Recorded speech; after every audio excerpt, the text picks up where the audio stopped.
See, no prophet of God ever recited any verse from any book over an antagonist or a hostile person and said, all right, you are captured by Jinn, now Jinn go away. Where did it happen? In which book is it mentioned? Yes, in the Bible it is said, in the New Testament. But that is a story no Muslim can believe. Jesus, they say, cast the jinn out of somebody, and that the number of jinns was so many, they went into the minds of the sheep, and all the sheep went mad and just dived into the water and were drowned. Now, this is a story of the New Testament. Christians may believe it if they like, but no sane Muslim can ever believe in such a thing, because never such a thing happened at the time of Hazrat Muhammad Rasulullah Sallallahu Alaihi Wasallam. And according to the version of the Holy Quran, it never happened to Jesus either. It never happened to Moses or any other prophet of Allah. When one is captured by shaitan kana min al-jinn, according to the Quran, which means the jinn are a people who are rebellious, made out of fire. The Holy Quran says, وَخَلَقَ الْجَانَّ مِن مَارِجٍ مِن نَار, which means that he made the jinn out of fire or a blast of fire. This is an Arabic expression. خُلِقَ الْإِنسَانُ مِنْ أَجَلٍ. What is ajal? How can you make man out of ajal? Haste. So this means anybody who has an element of haste in him, he is made out of ajal. Anybody who is fiery, he is made out of fire. This is an Arabic expression of the highest quality. And the Quran has the highest quality of language. So that is why jinn is created from fire, means they are rebellious people. Shaitan is rebellious. Anybody who refuses to believe in authority, he is from fire. That is exactly what Iblis said to God when he was required by God to submit to Adam. You know what he said? He said, I am built out of fire, he is built out of wet clay. Fire will not submit to wet clay. Fire overpowers it. Fire destroys everything. So I am a destructive man. Your prophet Adam is a creative man. He stands for good things. I am evil. I destroy things, he makes things. You see, wet clay makes things, and fire destroys them. The whole cities are razed to ground with fire.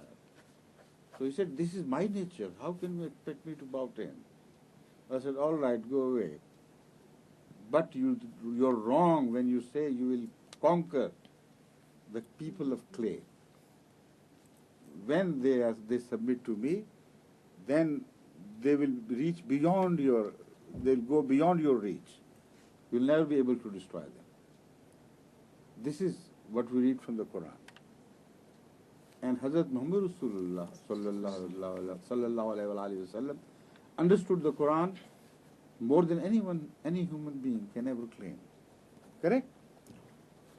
Now, what he thought of jinn or shaitan, the mullah says one and the same thing.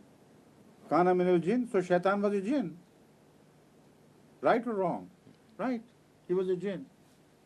And Rasul Kareem Sallallahu Alaihi Wasallam said, for every man there is a shaitan that runs into his blood. Where is that fire which runs into your blood or anybody else's blood? Somebody said, Ya Rasulullah, even in your blood there is a shaitan? I said, yes, but he has become Muslim. No, any man with an iota of common sense can understand this. He referred to shaitan or jinn to be that nafs-e ammara. Nafs-e ammara is a rebellious nature in man. When you say, do good things, they say, no, I'm not going to do good things. Allah tells you to do this, do that, all the good things. Nafs-e ammara says, no, don't believe, don't agree. So, Nafs-e ammara of Hazrat Muhammad Sallallahu Alaihi Wasallam had got completely subdued. There was no evil voice ever rising from his heart, telling him to do bad things. That is the meaning of his shaitan becoming Muslim. So the Quran is a word of wisdom, profound wisdom. The word of God has to be a word of wisdom. So without wisdom you can't understand. That is the problem.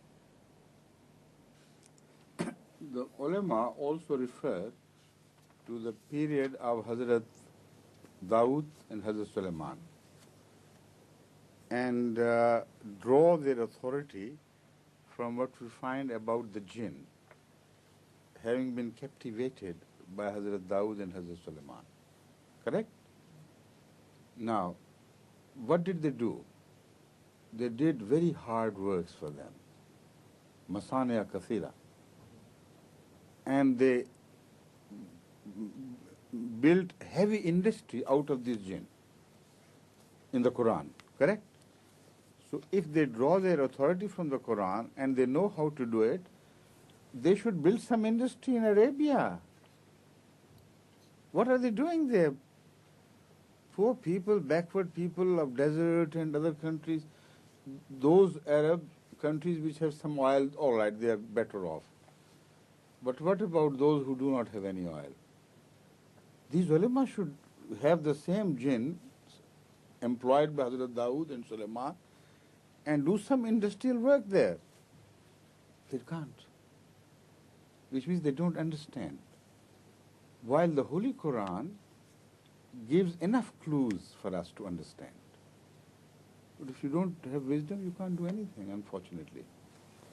The Holy Quran gives us the clue that these jinns of Solomon and David, peace be upon them, you know, they were shackled in heavy chains. They were taken to work while they were imprisoned, bound in chains.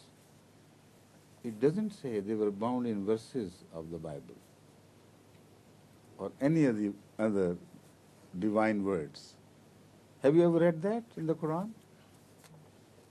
And what sort of jinns are they who are shackled in chains? They are invisible things.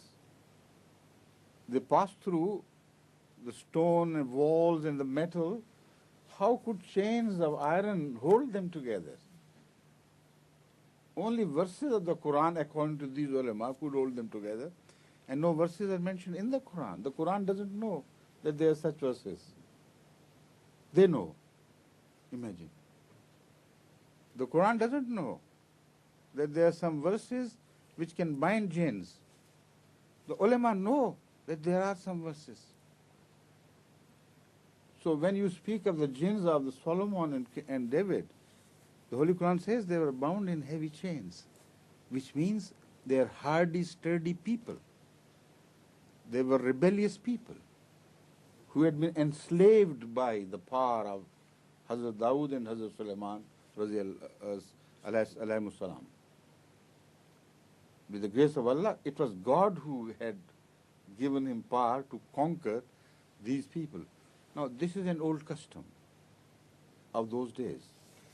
Even pharaohs, when they built the great pyramids, they used to move thousands of prisoners in shackles, from one place to the other, to carry heavy stones and heavy works, and they built the pyramids for them. So it is an old custom which is also mentioned in the Holy Quran with reference to Hazrat Dawood, Hazrat Sulaiman, and there is no wonder. So they were the rebellious people who knew, but at the same time, the Holy Quran doesn't say that even one single man was visited and haunted by one of the jinns of Hazrat Dawood. Show me the reference where it is.